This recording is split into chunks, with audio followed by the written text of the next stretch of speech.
Well, on this episode, it's time for some girls basketball as we find ourselves at Massasoit College for the Division I South Sectional semifinals between your Wellesley Raiders and the still undefeated Braintree Womps. After coming so close to upsetting the two-time defending state champs back in January, we just knew these two extremely talented teams would somehow find a way to meet yet again come tournament. So here we are on Monday inside a packed gym as the 20-2 Raiders look for payback and the 21-0 Womps looking to break another record.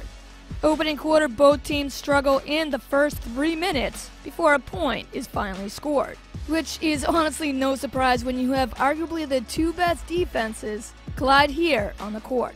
Brianna Herlihy would finally score the first 2 points here in the paint, and then Herlihy banks it in and one. Foul is called, but it sure looked all ball to give Braintree a 5-0 advantage.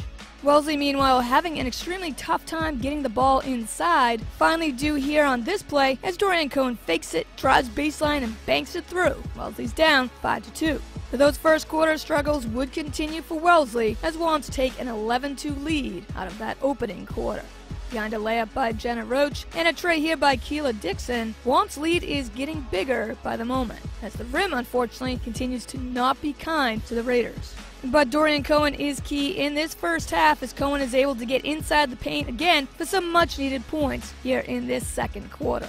Dorian Cohen again driving baseline for her 6th point of the half to make it an 18-6 deficit. Then Leo Sperling, just a fantastic effort here, crashing the boards for her own rebound, sinking in the putback, and one. That would be clutch as Wellesley needs any momentum, now down 18-9. But before halftime, Raiders are hit with a huge loss. Dorian Cohen lands awkwardly on her right foot, goes down, clearly in pain. But adding insult, his refs call a travel, which honestly is tough to stay on your feet when one is severely sprained.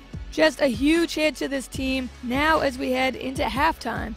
Braintree 22, Wellesley 9. And Dorian Cohen is unfortunately done for the game. So when you're down by 13 to the unbeaten two-time defending champs, struggling on offense, and now have just lost a consistent scorer in Dorian Cohen, talk about having your backs against the wall heading into this second half.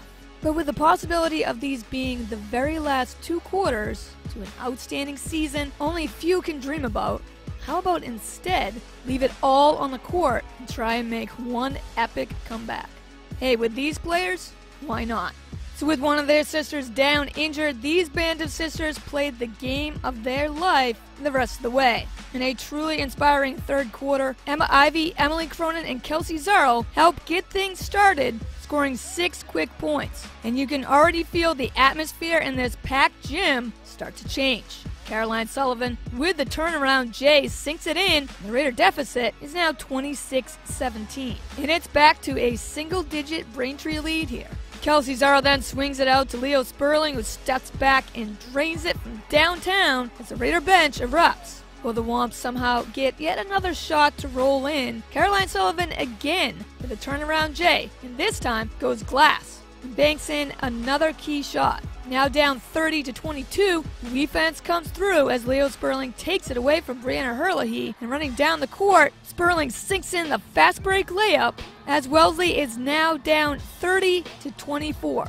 The Raiders in this third quarter alone have already outscored Womps 15-8, and we have got a game here.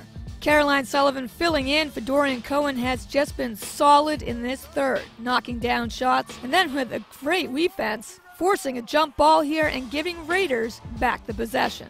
Kelsey Zarl would then drive to the hoop and sink in that clutch floater. With a minute and a half left in this unforgettable third, Raiders are only down by 4, 30-26. Unbelievable.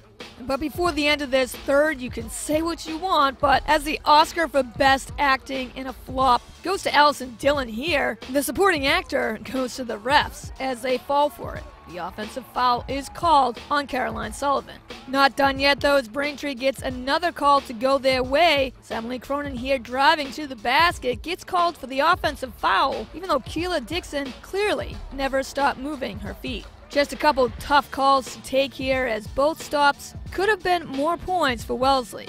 But as we open up this fourth and move deeper into the final quarter, Braintree has definitely regained their confidence and dominance. That momentum stays here with the Womps as they cash in on a few mistakes by Wellesley to start to pull away. Despite a great effort here by Leo Sperling and Kelsey Zarl as they both try to keep the Raiders in this game, those points would unfortunately not be enough to keep up with Braintree. In this fourth and crucial quarter, Braintree is the one who comes out with the victory, taking the sectional semifinals by the score 47-35. But what a battle, as these Raiders would not go down without a fight. Even when the odds were stacked against them, for this team to come out in the third and just totally leave it all on the court says everything about this team. The toughness and determination all these players had from day one. It started first with the captains Emma Ivey, Katie Williamson, Emily Cronin, and Caroline Sullivan, though it may be the end to their high school careers and the end to a truly amazing 20-3 season. It's a season all 15 players won't ever forget. This is not the last time you'll see the Raiders in the playoffs. They will be back, because these Wellesley Raiders aren't just a team, they are a band of sisters. Final here, Womps 47, Raiders 35. After quickly moving on to the quarterfinals, taking care of business, shutting out Leominster, Raiders girls hockey team would not only have to deal with 8 days rest, but would face off on the ice here at Gallo Arena to face the surprising Medway Ashland Mustangs, the number 22 seed who beat two tough teams, both in overtime, to get here. And looking to continue to be that underdog upset, Medway here in the first comes out with a couple good chances here. But Alyssa Semino just rejects both shots. And so with just around 4 minutes to go in this quick opening quarter, Danny Hickman's shot from the slot deflects off a skate perfectly to Kylie Noonan, who sees daylight and buries the nasty putback. It's 1-0 Raiders, just like that. And in this already defensive battle here, that goal is huge. The Mustangs, though, would bring it here in the second period. But Semino and the Raiders are more than ready. Watch these back-to-back outstanding saves here as Medway Ashland on the attack. Somehow, someway, this putback attempt by Kerry Ann Good hits the part of Semino's leg pad that fortunately kicks it left out of the crease instead. Missed opportunities like that would come back to haunt the Mustangs as that one-goal Raiders edge stays into the third. Early minutes of this final period, it's a tight one here. Wellesley is looking for that dagger to put the Mustangs away, and they find it right here. Carly Boyle centers it outside to Amy Dorr, and Dorr's wrister gets slowed down by goalie Rachel Giddings, and the puck somehow makes it through 5-hole. And it's now a 2-0 advantage as the Raiders get a key score here by Amy Dorr. That goal is exactly what this team needed, as a date with the semifinals looks even more sure. With just under a minute and counting, the bench and superfan Katie Korskadden can't wait for the final seconds to tick away. And finally, the whistle blows and the Raiders can now celebrate. That's now 2 games down. Wellesley, behind solid team defense and another shutout by Alyssa Semino, never panicked when the score was close. 2 goals by Kylie Noonan and Amy Dorr would be all that's needed here, as these Raiders advance to the semifinals by the final score, Wellesley 2, Medway Ashland, nothing. So we fast forward to Monday night, already knowing Notre Dame Academy earned their ticket to the TD Garden. So now it would be either Wellesley or Plymouth here at Gallo who would earn the right for the other spot for the championship. But first things first, Raiders have to take care of business right here, right now. And beating this Plymouth team is not an easy task by any means. This fast-paced opening period comes and goes scoreless, so we fast forward to an action-packed second period. So strap yourselves in for a wild ride. With both teams relentless on the offensive attack, it'll be Plymouth, though, who finds net first. With 8:57 to go in this second, Kayla Donovan takes a loose puck and goes glove side and finds the back of the net, and the Blue Eagles take a 1-0 advantage. For Wellesley, though, what better way to answer that score is just get one right back.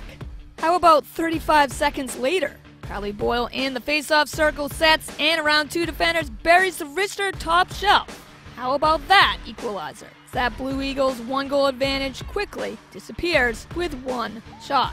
But Raiders aren't done yet. I did tell you to strap in, remember?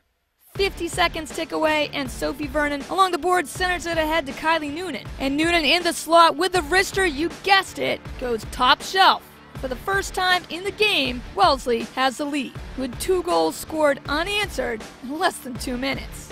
But before this exciting second comes to a close, with 2 of her outstanding 20 saves, this play could be the best one here by Alyssa Semino. As Alyssa Semino denies it, then point blank gloves the putback that also rang post. What a save. So we head to the third and hopefully final period, with Wellesley holding on to that 2-1 edge over Plymouth. On yet another Raiders penalty kill here, Alyssa Semino stuffs the puck under her pad, barely a second passes, and the ref blows the whistle.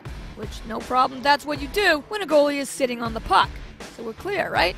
Just checking, cause minutes later again, puck is under Semino. Everyone's fighting for it in the crease, as Semino's getting pushed further into the netting. Where is the whistle? Oh, there it is, 8 seconds later.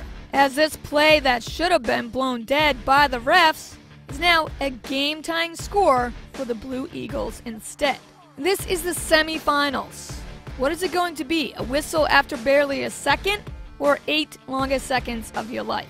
So the pressure continues in this third, and as the minutes slowly tick away, you can't help but think this game cannot go into overtime because of that questionable call. And so to make things right again, with 1 minute 15 seconds left in regulation, Sophie Vernon shoots it, puck ricochets off near post, off far post, game-winning goal. And that is a fantastic, you've got to be kidding me, what just happened kind of streaming feeling. That's what just happened, is that Sophie Vernon's score won the game. Not just any game, for the 3rd straight year in a row, these Wellesley Raiders are going to the TD Garden for the state championship. For all the hard work, effort, determination, and never-ending quit in this team, this is what it's all about. The final here may be Wellesley 3, Plymouth 2, but with 3 games down, there is still 1 more to go. See you on Sunday, as the Raiders will be ready to fight for that championship. So don't even miss a second of it. Well, congratulations again to the girls basketball team on a truly unforgettable season. Girls hockey continues to dominate their opponents, as Wellesley Media will be right there every step of the way as the Wellesley Raiders fight for the state championship. Watch all games and highlights on demand at wellesleymedia.org, our YouTube and Facebook pages at Wellesley Public Media, right here, Comcast 9 and Verizon 39.